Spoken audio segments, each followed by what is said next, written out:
कर्मों की सजा मनुष्य को जरूर मिलता है।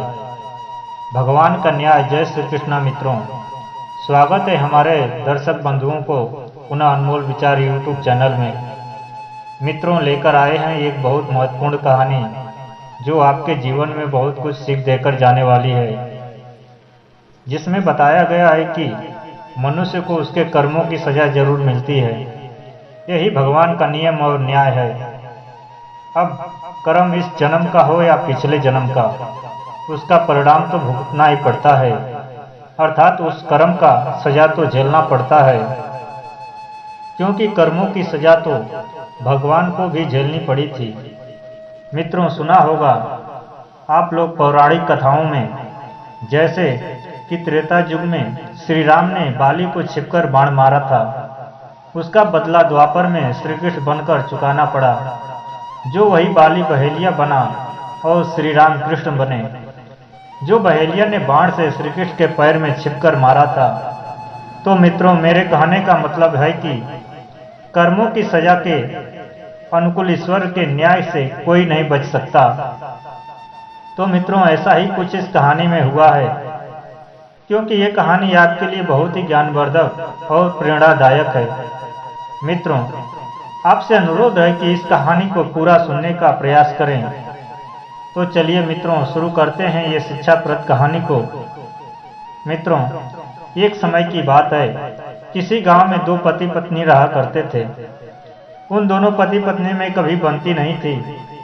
हर समय आपस में लड़ाई झगड़ा होते रहता था, कभी किसी बात को लेकर, कभी किसी और चीज के बारे में। वे दोनों बहुत दुखी और परेशान रहते थे। इसके चलते घर में गरीबी अपना पैर पसार चुका था और लक्ष्मी घर को हमेशा के लिए छोड़ गई थी।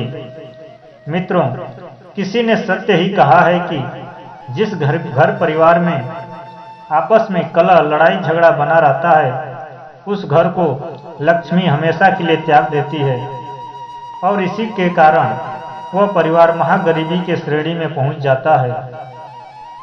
इसलिए आपस के रिश्तों को प्रेम और मधुर बनाना जरूरी है।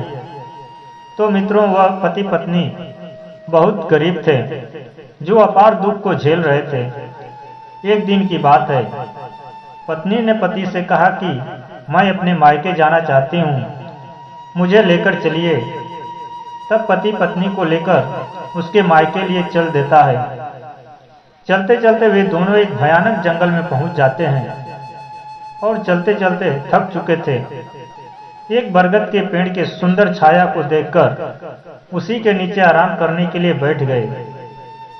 मित्रों, उसी वृक्ष के पास एक योद्धा व्यक्ति आता है, जिसके हाथ में तलवार थी। वह भी उसी पेड़ की छाया में बैठकर आराम करने लगता है। उसके हाथ में सुंदर तलवार देखकर वह स्त्री उसके पास जाती है और कहती है कि क्या आपकी इच्छा हो तो मैं आपकी सुंदर तलवार अपने हाथ में लेकर उसको देख सकती हूँ। वह योद्धा ने कहा, ठीक है, देख लीजिए। मित्रों, जैसे ही वह स्त्री अपने हाथ में वह तलवार लेती है और उसे देखने के बहाने अपने पति की गर्दन पर मार देती है, जिससे कि उसके पति की गर्दन धड़ से अलग हो जाती है और पति मर जाता है। उसके तुरंत बाद वह स्त्री वहां से भागने लगती है और भागकर वहां के राजा के पास पहुंच जाती है। फिर राजा से कहती है कि महाराज, उस योद्धा ने हमारे पति को गर्दन काट डाली है, जिससे वह मर गया है। अब आप ही बताइए, वह आदमी ने हमको विधवा बना दिया है। मैं पति के बगैर कहाँ जाऊं, कैसे रह पाऊंगी? मेरा तो इस दुनिया में पति के अलावा कोई नहीं था। अब मेरी जिंदगी कैसे कटेगी? हे राजन, हमारा न्याय कीजिए।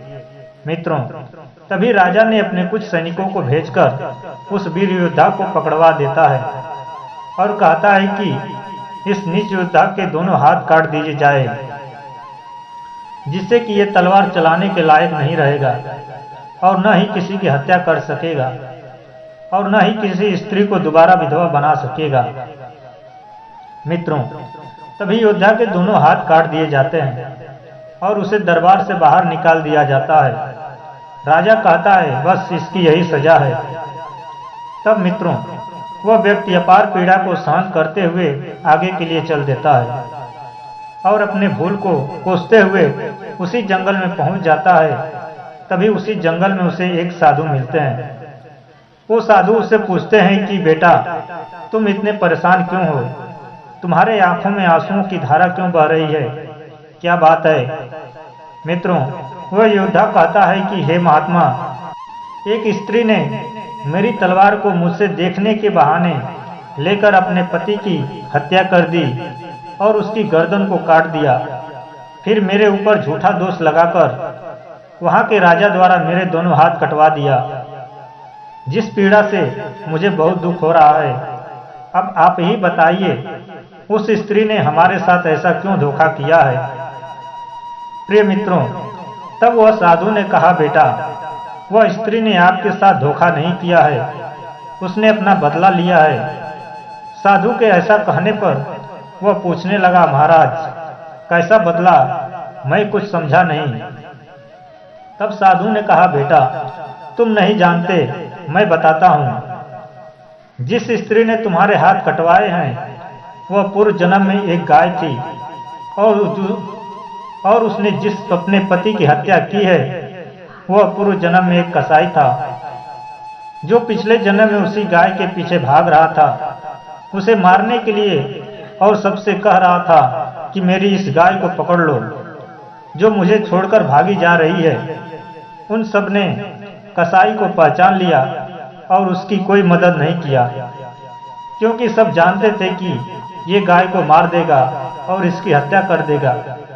परंतु तुमने इस गाय को पकड़ लिया क्योंकि तुम पूर्व जन्म में एक पहलवान थे और इस जन्म में एक योद्धा बने हो।